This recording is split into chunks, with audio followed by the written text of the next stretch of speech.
Hola a todos y todas, soy Tomás González Garelo y hoy vamos a estudiar o afianzar conceptos de distribución de susceptibilidad en el contexto de las entidades multifactoriales. Básicamente, el objetivo de hoy va a ser afianzar conceptos relevantes en la descripción gráfica y analítica del estudio estadístico y epidemiológico de las entidades multifactoriales. Vale aclarar que este video va a requerir que hayan estado en la síntesis conceptuales y haber tenido un abordaje más amplio de los conceptos que trata esta unidad. Voy a arrancar aclarando algunos conceptos o términos que pueden traer un poco de confusión. Una variable cuantitativa es una variable que toma valores numéricos y que para cualquier par de valores de esa variable hay en medio infinitos valores posibles. Ahora en la diapo que viene voy a ejemplificar un poco esto. Un rasgo cuantitativo es un rasgo que varía en la población de forma continua. Es decir, siguiendo con la línea del punto anterior, habría infinitas posibilidades para ese rasgo. Por ejemplo, la altura o el peso serían rasgos cuantitativos. Lo contrario a un rasgo cuantitativo sería un rasgo que puede categorizarse. Por ejemplo, decir que una persona está sana o está enferma. Ahí hay dos clasificaciones o categorías bien delimitadas. En cambio, habría infinitas categorías para la altura de una persona, ya que con la suficiente precisión en la medida, habría tantas alturas como personas en una población. Un rasgo poligénico es un rasgo que expresa un individuo para el cual están influyendo múltiples loci o múltiples genes. Cada cual aporta un efecto variable de manera aditiva. Es decir, algunos genes pueden estar aportando a ese rasgo mayor o menor influencia. Y por último, un rasgo multifactorial es un rasgo poligénico, que lo acabamos de definir, en donde el efecto que tiene cada locus o cada gen se encuentra en continua interacción con el efecto del entorno. Si bien estos conceptos se solapan, esta sería la definición más adecuada para cada uno. Vamos a describir un poco entonces la distribución normal o la distribución de Gauss. Esta distribución siempre va a presentar en el eje Y una función de densidad de probabilidad y en el eje X alguna variable cuantitativa continua. Acabamos de definir a este tipo de variables como aquellas que toman valores numéricos y que, entre cualquier par de valores del dominio de la variable, existen infinitos valores posibles. ¿Qué queremos decir con esto? Tomemos, por ejemplo, el caso de la altura y tomemos este par de valores arbitrarios, 1,80 y 1,70.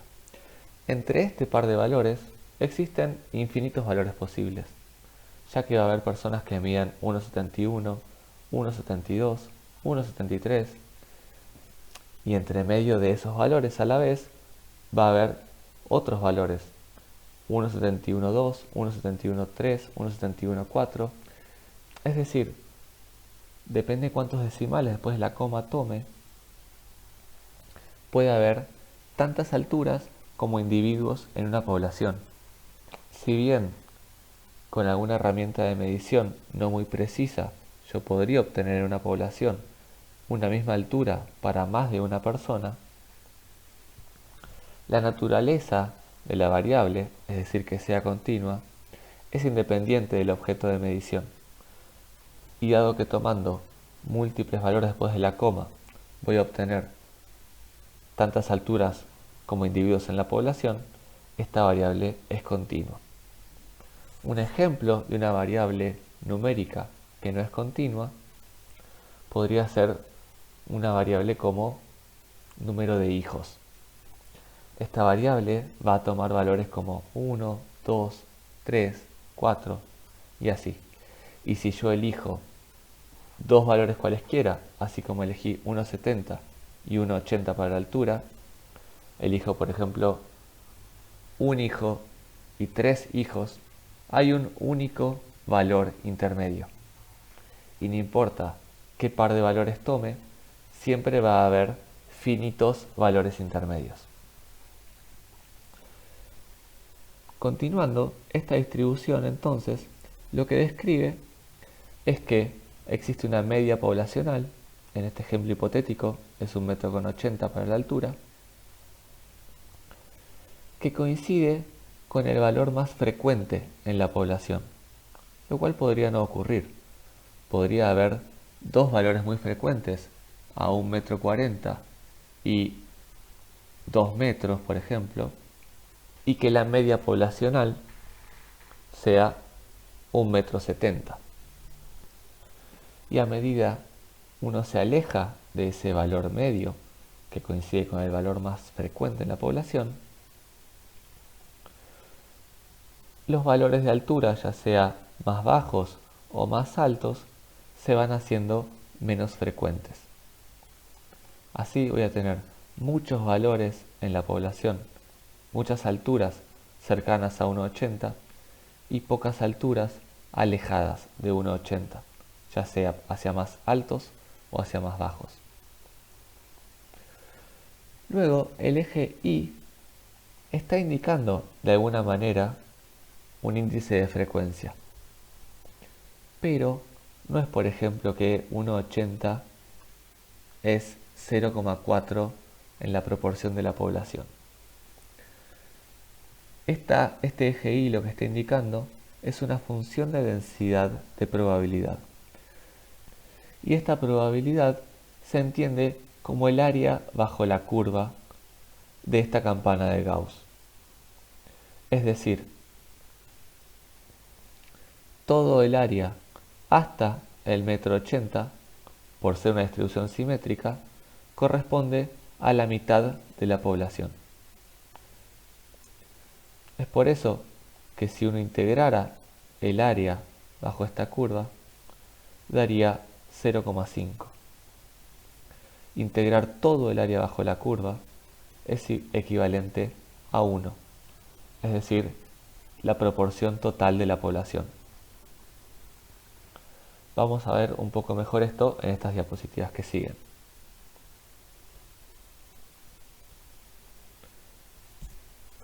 Imaginemos que seguimos con la variable altura. Nuestra pregunta es: ¿qué probabilidad hay de que un individuo seleccionado al azar mida menos de 1,6 metros? Como dijimos recién, esta probabilidad va a equivaler a integrar el área bajo la curva hasta el valor de la altura de interés. Este tipo de distribuciones no permite estimar la probabilidad para una altura puntual o para un valor puntual de cualquier variable continua que esté retratando. Siempre va a permitir estimar probabilidades para rangos de la variable.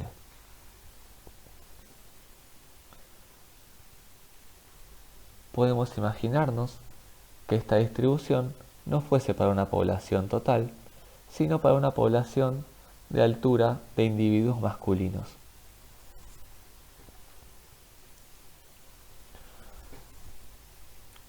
Como en promedio los individuos masculinos son más altos que la población femenina, la media para los individuos masculinos va a encontrarse hacia alturas más elevadas, mientras que en los individuos femeninos la media se va a encontrar a una altura más baja. Por eso, manteniendo fijo un valor de altura, puede cambiar la probabilidad que hay de encontrar individuos que midan menos que esa altura si observo en una población o en otra. Este abordaje nos permite introducir el concepto de umbral. Como habrán visto, el umbral refiere en el modelo teórico de susceptibilidad y justamente de umbral a un valor crítico a partir del cual se empieza a expresar una entidad, lo cual vamos a ver un poco mejor ahora cuando veamos esta misma distribución para susceptibilidad. Lo interesante es aclarar que umbral no es un término propio del modelo teórico de susceptibilidad para entidades multifactoriales. Es un término que indica justamente un valor crítico, un valor límite. Así como yo arbitrariamente acá estoy diciendo, o me estoy preguntando por individuos de hasta 1,60 m, podría decir que mi umbral es 1,60 m. Es simplemente un valor que yo estoy fijando como límite por algún interés de investigación. Vamos a ver entonces un par de ejemplos de aplicabilidad de estas curvas y de su interpretación. Imaginemos para el caso de las fisuras orofaciales, una entidad multifactorial, que en una población habrá una prevalencia estimada, lo cual nos permite estimar una probabilidad de ocurrencia, la probabilidad poblacional.